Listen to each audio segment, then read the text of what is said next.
Hey guys, welcome back to my YouTube channel. तो आज की कहानी शिवानी की है। शिवानी हॉस्टल में रहा करती थी।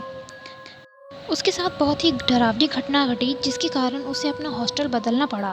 तो ऐसा उसके साथ क्या हुआ, ये जानने के लिए इस पूरी वीडियो को देखिए। पर उससे पहले हमारे चैनल को सब्सक्राइब और वीडियो को लाइक करना ना भूलें, क्योंकि आपके एक सब्सक्राइब से हमें बहुत सपोर्ट मिलता है। इसलिए हमारे चैनल को सब्सक्राइब और वीडियो को लाइक करें।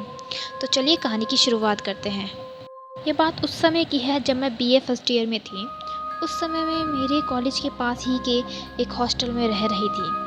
मुझे हॉरर स्टोरियाँ पढ़ना बहुत पसंद था। मैं रोज़ कोई ना कोई हॉरर स्टोरियाँ पढ़ती थी, तभी मुझे नींद आती। ऐसे ही एक दिन मैं रात को चुड़ैल की हॉरर स्टोरी पढ़ रही थी। कहानी पढ़ते पढ़ते मुझे कब नींद आ गई पता ही नहीं चला, और रात के तकरीबन 2 बजे मेरी नींद खुली। मैंने अपने कमरे की खिड़की खोली और बाहर का नज़ारा देखने लगी। आज बाहर काफ़ी तेज़ हवा चल रही थी। साथ ही मैं आपको बताना चाहती हूँ कि मेरे हॉस्टल के आसपास काफ़ी पेड़ पौधे हैं। मेरे हॉस्टल के आसपास कम ही लोग रहते थे। हॉस्टल के पीछे की ओर एक घना जंगल था।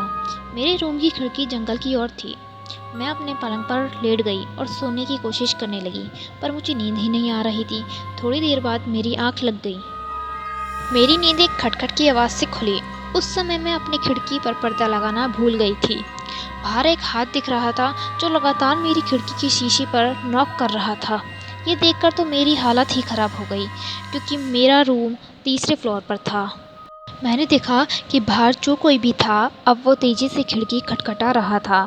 धीरे धीरे वो 2 हाथों से खिड़की को खटखटाने लगा। धीरे धीरे उसका मुंह मेरे सामने आने लगा।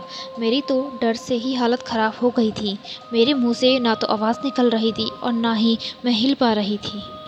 मैंने देखा कि एक झुर्रीदार चेहरे वाली औरत मेरी खिड़की के कांच से चिपकी और लगातार मुझे ही देखे जा रही थी।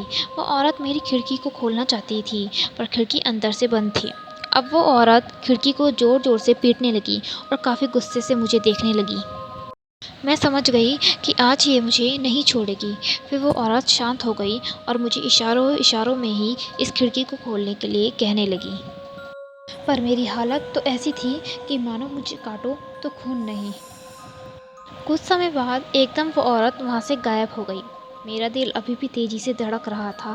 तभी मेरी खिड़की पर तेज़ी से नॉक हुआ। वो औरत फिर से आ गई, पर मैंने अपनी हिम्मत जुटाई और तेज़ी से खिड़की के पर्दे को बंद कर दिया। मैं ज़ोर ज़ोर से चिल्लाने लगी। शोर सुनकर मेरे दोस्त और हॉस्टल की रखवाली वहाँ पर आ गई। सभी मेरी हालत देखकर हैरान थे कि आखिर इसे क्या हुआ। मैंने सबको उस औरत की बात बताई। तभी मेरी एक दोस्त ने खिड़की का पर्दा खोला, पर बाहर कोई नहीं था। सभी को लगा कि मैंने कोई सपना देखा है, पर हकीकत कुछ और ही थी। मेरी दोस्त रात को मेरे साथ ही सोई थी, क्योंकि अब अकेले में मैं सो नहीं सकती थी। तभी मेरी दोस्त मुझसे कहने लगी, क्या तूने उसकी आंखों में देखा? मैंने कहा, किसकी आंखों में? उसने कहा कि उसी चुड़ैल की आंखों में। मैंने कहा, पर तुमको कैसे पता, और उसकी आंखों में देखने से क्या होता? मैंने पूछा। मेरी दोस्त ने कहा कि अगर तुम उसकी आंखों में देख लेती तो वो चुड़ैल अब तक तुम्हें अपने साथ ले जाती। जो भी इस कमरे में रहता है उसके साथ ऐसा ही होता है। इस हॉस्टल से 1-2 बच्चे गायब भी हो गए, जिनका कोई पता भी नहीं है। उन्हें वो चुड़ैल अपने साथ ले गई और उन्हें खा गई। ये सुनकर मेरा कलेजा मेरे मुंह में आ गया। मेरे दोस्त ने कहा कि कल मैं तुझे एक नया कमरा दिलवा दूंगी।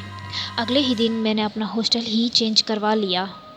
अब मैं एक ऐसे इलाके में रहती हूँ जहाँ पर कोई आसपास जंगल नहीं है। तो गाइस, कैसी लगी आपको ये आज की हॉरर स्टोरी? हमें कमेंट सेक्शन में ज़रूर बताएं, और हमारे चैनल को सब्सक्राइब और वीडियो को लाइक करें। Thank you for watching.